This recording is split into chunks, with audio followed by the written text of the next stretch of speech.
এবার ভাগ্নির সাথে দুষ্টুমিতে মেতেছে অভিনেত্রী রুক্মিণী মৈত্র।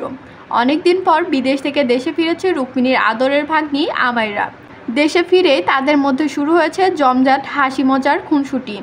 এই মিষ্টি মুহূর্তের ভিডিও শেয়ার করে রুক্মিণী ক্যাপশনে লেখেন, আমায়রার সাথে আমি একসাথে থাকলে আমার ছোটোবেলাকে খুঁজে পাই, আর ও চলে গেলে আজও মনটা ছোট মানুষের মতো খারাপ হয়ে যায়। তবে শুধু রুক্মিণী নয়, দেবও আমায়রাকে নিজের ভাগ্নির মতোই ভালোবাসে। ভক্তরাও দুজনকে একসাথে দেখে দারুণ খুশি। অনেকে অনেক মন্তব্য করছে, তাদের মধ্যে থেকে একজন লিখেছে, তোমাকে আর আমায়রাকে একসাথে অনেক মিষ্টি লাগছে। তো বন্ধুরা, আপনাদের কেমন লাগলো এই খুনসুটি কমেন্টে জানাতে ভুলবেন না। আর ভিডিওটি ভালো লাগলে লাইক, কমেন্ট, সাবস্ক্রাইব করে পাশে থাকবেন।